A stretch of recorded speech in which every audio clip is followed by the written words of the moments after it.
Assalamualaikum Sobat Football United. Semoga sehat-sehat selalu sekeluarga, murah-murah rezekinya. Oke, kali ini gue akan menyampaikan update berita ya terkait dengan pemain yang diincar oleh Manchester United. Ada beberapa update yang menurut gue cukup menarik. Sumber-sumbernya juga sumber-sumber premium ya, sumber-sumber kelas 1. Ada beberapa pemain yang dikabarkan. Mungkin Sobat Football United ada yang kurang berkenan ya kan dengan wah bang update mulu, rumor melulu, gampang solusinya, skip aja langsung. Tapi buat Sobat Football United yang justru ingin mengetahui berita update ya kan terkait dengan perkembangan situasi transfer Manchester United, pemain incaran bagaimana, prosesnya seperti apa, yang menurut gue justru di situ banyak sekali pengetahuan, informasi dan bahkan ilmu ya. Bisa menyimak kabar ini. Pertama dari Fabrizio Romano mengatakan kalau Manchester United telah memasukkan tawaran pembuka untuk Mason Mount dengan harga 40 juta pounds.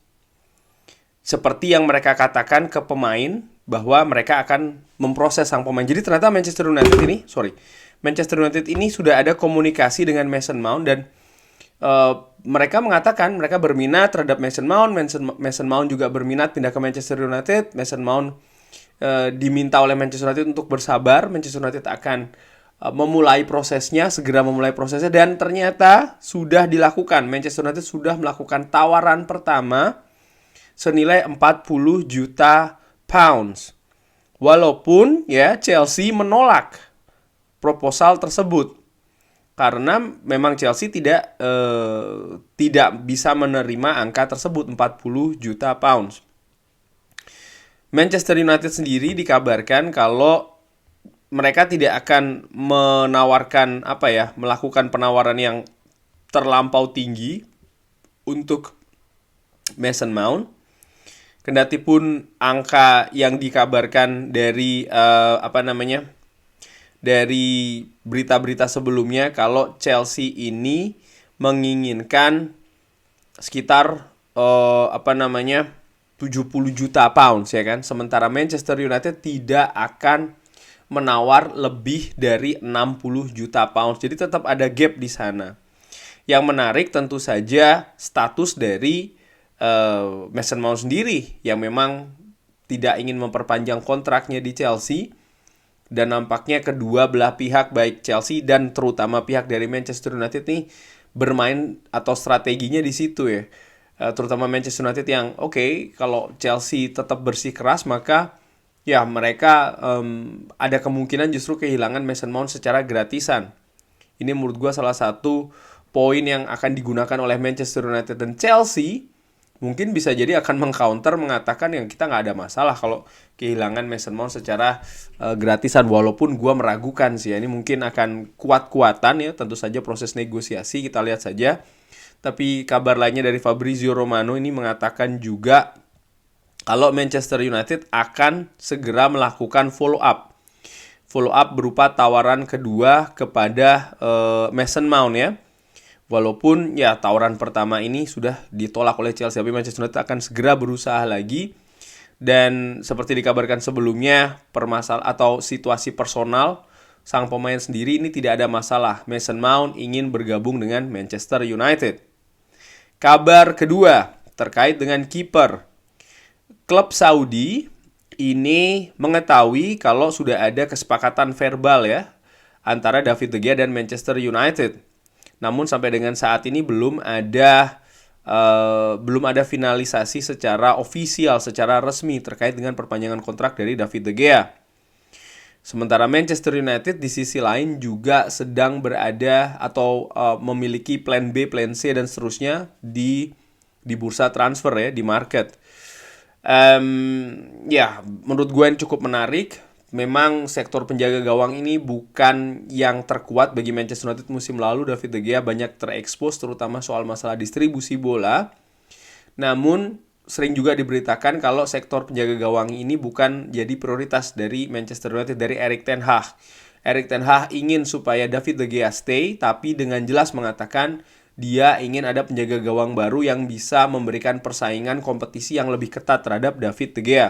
Gua lebih sepakat terhadap Erik ten Hag ya terkait dengan rencana tersebut. Kenapa? Budget Manchester United ini bukannya bukannya tak terbatas. Ada banyak sekali hal-hal yang membuat Manchester United ini harus sangat-sangat mengatur strategi di musim panas ini, bursa transfer musim panas ini.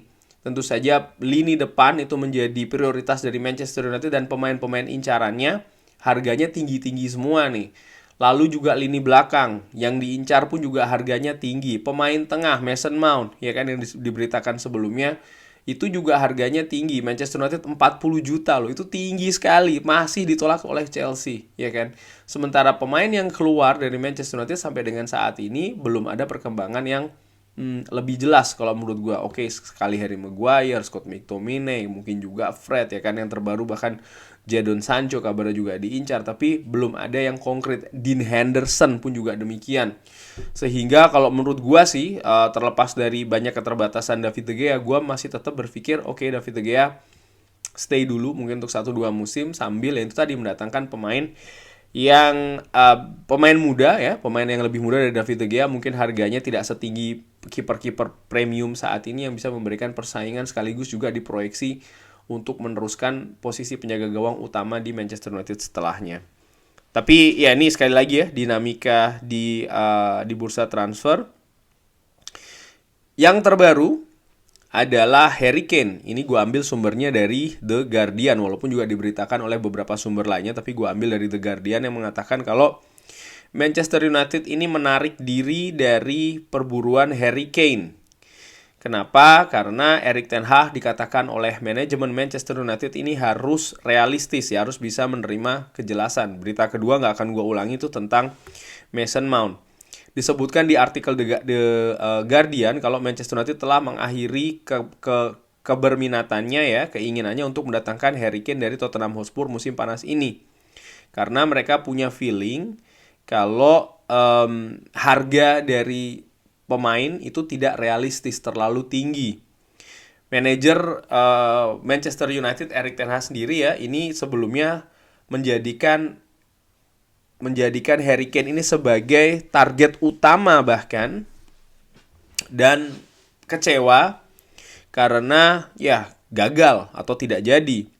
Walaupun demikian dia juga mengerti kalau klub ini tidak bisa melewati beberapa poin ketika datang atau tiba di biaya transfer dan juga paket secara keseluruhan untuk pemain 29 tahun yang memiliki 1 tahun tersisa di kontraknya. Nah, ini menarik ya. Apakah ini strategi? Ya, gue melihat langsung ke situ nih. Apakah ini strategi? Bisa jadi. Kenapa tidak?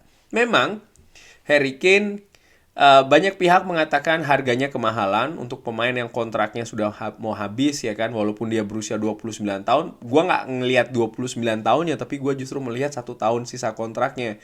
Karena Harry Kane di usia 29 tahun ya, di musim kompetisi yang kemarin saja ini, dengan compang-campingnya Tottenham Hotspur, dia tetap jadi pencetak gol yang luar biasa, 30 gol ya kan kabarnya.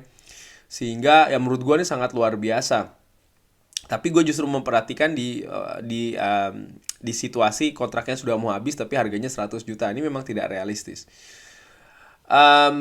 Apakah dia akan bertahan di Tottenham Hotspur? Ada kemungkinan tersebut. Apakah dia akan pindah ke Real Madrid? Menurut gue kemungkinannya tidak sebesar dia stay di Tottenham Hotspur. Tapi apakah dia stay dan akan memperpanjang kontraknya di Tottenham Hotspur? Gue meragukan itu. Artinya apa? Ya, Tottenham Hotspur harus bersiap kehilangan Harry Kane secara gratisan musim depan. Feeling gue sih demikian nih, perkiraan ringan amatiran. Tapi ya, gue juga bisa salah ya, tentu saja. Nah, terus bagaimana nih Manchester United? Manchester United dikabarkan ya harus mencari striker-striker lainnya. Dari kabar lainnya yang gue terima, gue lupa di Ben Jacobs atau apa ya, yang mengatakan kalau Rasmus Højlund ini nampaknya dilihat target yang lebih sesuai karena harganya diprediksi sekitar 40-60 juta. Ternyata rencana dari Manchester United untuk pemain depan itu angkanya di 40-60 juta. Nah, tentu saja menurut gue ini juga merupakan tantangan yang besar. Kenapa? Karena kalau melihat incaran dari Manchester United ya, utamanya posisi depan, rata-rata mahal gitu loh. Kayak Victor Osimhen 100 juta lebih. Dari situ gue berpikir kayaknya Manchester United tidak akan melangkah lebih jauh gitu loh. Gue sebenarnya sudah berpikir demikian ya, ringan amatiran. Artinya Manchester United tidak akan mendatangkan seratusan juta lagi karena musim lalu sudah demikian dengan Anthony ya kan, dan kecil kemungkinan akan diulangi lagi musim ini. Mau siapapun yang jadi pemilik Manchester United selanjutnya, karena rencana dari budget ini sudah diatur jauh-jauh waktu sebelumnya ya, dari waktu yang jauh maksud gue, mungkin dari sebelumnya lah. Bisa tetap berubah ya, bisa saja, cuman menurut gue kemungkinannya tidak besar. Apakah Manchester United akan mencari target lain? Bisa jadi demikian, yang lebih sesuai ya, saya Rasmus Højlund, lalu Kolo Muani, walaupun Kolo Muani kabarnya 80 juta kan.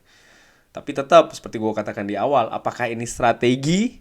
Bisa jadi juga demikian. Manchester United seperti memberikan kode ya kan, kalau harganya seperti itu gue mundur deh, karena tidak realistis. Tapi kan Harry Kane, dia akan melakukan pembicaraan kepada klub Daniel Levy, apakah oke, gue nggak dilepas nih, oke, tapi gue nggak mau perpanjang kontrak. Itu kan bisa jadi karena dia punya ambisi pribadi, mungkin ingin memenangkan trofi ya kan. Dia seperti gue katakan, masa depan Harry Kane ini banyak ditentukan oleh Harry Kane sendiri, bukan oleh pihak klub menurut gue, walaupun dia masih ada keterikatan kontrak karena ya situasi itu tadi ya. Harry Kane kalau seandainya kan memang ingin memperpanjang, oke, kalaupun tidak ya klub juga harus realistis. Bisa jadi kalau tidak dilepas dengan harga yang pas ya musim panas ini, kalau Tottenham Hotspur atau Daniel Levy terlalu keras ya menahan Harry Kane, ya mereka akan kehilangan Harry Kane secara gratisan. Walaupun sudah dikatakan atau ada berita Manchester United menarik diri, kalau feeling gue ya, Harry Kane tetap akan jadi headline di musim panas ini. Kita lihat saja. Dan kabar terakhir yang ingin gue bahas adalah terkait Kim Min-jae. Masih dari sumber yang sama, Fabrizio Romano mengatakan kalau Manchester United tetap berada di perburuan Kim Min-jae walaupun belum ada persetujuan apapun ya. Walaupun juga banyak laporan yang mengatakan demikian. Nah, ini juga penting, artinya kabar-kabar yang mengatakan dia sudah setuju, dia akan ke Manchester United, sudah ada kesepakatan dan lain-lain, ini belum betul ya, belum benar, belum terjadi. Itu yang dikatakan oleh Fabrizio Romano. Gua sih berpikir make sense ya, masuk akal, karena Manchester United nampaknya terutama untuk posisi belakang ini harus melepas dulu baru mendatangkan, bukan sebaliknya. Dan saat ini pemain yang digadang-gadang akan cabut dari Manchester United, akan dijual ya, Harry Maguire, ini kan belum ada beritanya sama sekali, masih hanya simpang siur gitu ya, masih berita tipis-tipis lah katakanlah demikian. Sehingga menurut gue ya Kim Min-jae juga akan mengikuti situasi dari lini belakang Manchester United. Bayern Munchen dikabarkan berminat ya terhadap Kim Min-jae sebagai salah satu opsi di center back. Ya, Bayern Munchen nampaknya akan menjadi saingan dari Manchester United, walaupun Manchester United juga dikabarkan masih dalam posisi teratas nih ya, karena ya ada beberapa pihak yang mengatakan sang pemain pun juga ingin memperkuat Manchester United. Walaupun demikian, dari United Plug juga dikabarkan ada banyak klub sebenarnya yang menginginkan Kim Min-jae. Ya tidak mudah bagi Manchester United situasi di bursa musim panas ini. Mungkin sobat Football United atau fans Manchester United mengatakan ya sudahlah, segera diburu nih ini itu ini. Nggak segampang itu, karena situasi Manchester United tentu saja ada prioritas ya yang harus diburu oleh timnya John Murtough. Dia nggak bisa hanya sebar-sebar saja ya kan, sebar-sebar proposal untuk menggait 1, 2, 3, nggak, kan harus spesifik begitu. Kalau menurut gue ya, satu demi satu. Dan sayangnya pemain incaran Manchester United ini berbeda dengan klub-klub lain, di mana kesulitannya juga lebih tinggi kalau menurut gue. Salah satunya ya posisi harga, nilai tawar dari pemain tersebut. Khusus untuk Harry Kane tadi, kalaupun berita itu betul ya, artinya Manchester United menarik diri, gue berpikir mungkin manajemen belajar juga dari proses Frenkie de Jong musim lalu, di mana sebenarnya dari awal sudah ada tanda-tanda kalau pemainnya tidak mau cabut ya kan, artinya ada tanda-tanda akan menghadapi proses yang sangat alot. Dan nampaknya kalau memang berita ini betul sekali lagi, maka Manchester United nampaknya menghindari itu kemungkinan demikian. Sehingga oke, kalau memang kemungkinannya tidak besar ya, ataupun juga ada peluang untuk terjadi tarik ulur ya kan dengan klubnya saat ini yang terlalu lama, lebih baik selesai, cari buruan yang lain. Bagaimana menurut Sobat Football United mengenai kabar update demikian yang tadi itu? Silahkan komen ya di kolom komen seperti biasa. Terima kasih banyak ya likes-nya, terima kasih banyak komennya, terima kasih banyak selalu sopan dan tidak spam. Gua doakan selalu sehat-sehat sekeluarga ya, murah-murah rezekinya. Jangan lupa like, sholat, subscribe. Wassalamualaikum warahmatullahi wabarakatuh.